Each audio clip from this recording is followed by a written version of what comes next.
36, The Cure, Boys Don't Cry, which is a old song that was originally came out in 79 and made a resurgence in 86.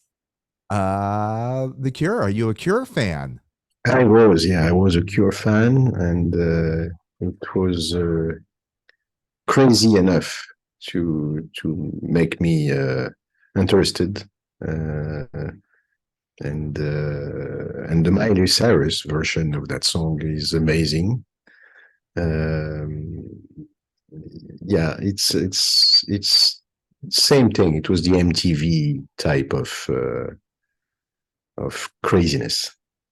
I Yeah. loved it. Yeah, Seems like a lot of bands like to cover this song. yeah, I'm sure. Yeah. Yeah. You But have other this, versions? What other versions did you heard? Oh, I'm sorry. Did I put you on the spot? She's making that face like, God, Dave, don't ask me you're going to edit this out. follow-up please, no follow-up questions. Let me go to Wikipedia. I assumed you had the list in front of you. Okay. So, but I hadn't seen the Miley Cyrus. Did you see what that was for? That was for the pandemic. yeah, I know. I saw it.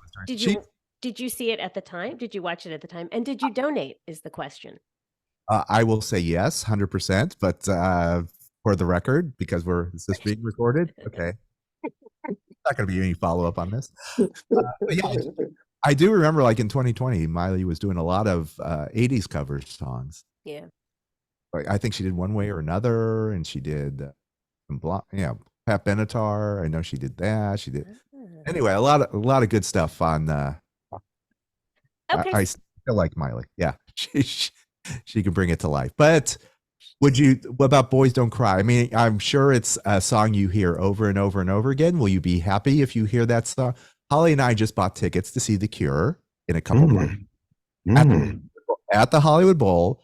Will you be disappointed if you don't hear Boys Don't Cry? Of course. What about you, Holly?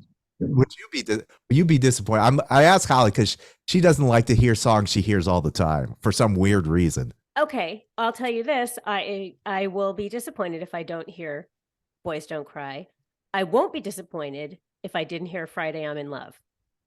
Okay. That's not an era. That's not my favorite era of The Cure. But Boys Don't Cry, yeah, I don't care. I could hear it. I could hear it regularly and I'd be happy. Okay. But these two different versions do you have a preference? The 79 version or the 86 version? Yeah, the 86 was kind of like a remix type, a little bit different. Yeah, there was a difference. Yeah, there was a little bit of a difference. I mean, I'm always the original guy, I guess. I like don't mess with something like perfection. I like the video also with the kids and then the adult shadows behind them. Right. Yeah. You automatically, he's one of those where you see the silhouette of Robert Smith. You're like, yeah, that's Robert Smith. Yeah. No mistaking. No mistaking who that is.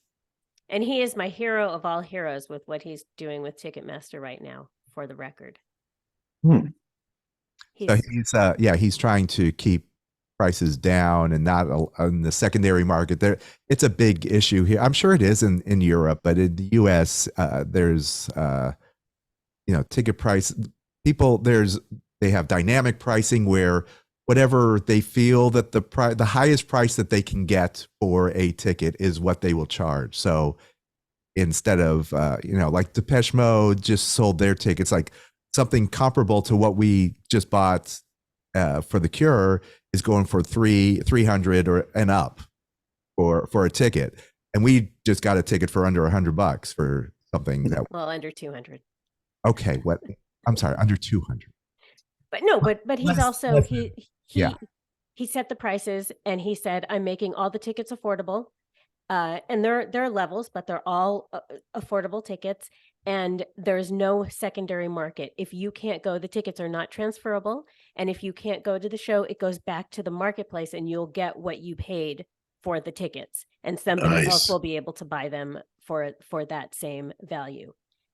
And he also, if you read today, he got Ticketmaster because he said a lot of fans are complaining about the fees. Even though the ticket price was low, the fees are exorbitant, the Ticketmaster fees. Did you just read this, Dave? That he took it to Ticketmaster and he said, what's the deal? And they are now crediting $10 to tickets that were a certain level, like a low level tickets where people were paying, like Dave, you were saying, if you paid $20 and then you paid $20 in fees, their Ticketmaster is crediting the account of people who bought those tickets because of Robert Smith. It's a big deal. Eddie Vedder couldn't pull it off when he tried years ago. Well, they did something different. They were trying to do it without Ticketmaster, and Robert Smith is trying to partner. It's no, but I'm saying he tried. These artists that have made an effort to keep ticket prices down through Ticketmaster and hasn't worked, and he's doing it. So my hat is off to Robert Smith. You're not wearing a hat. My figurative hat.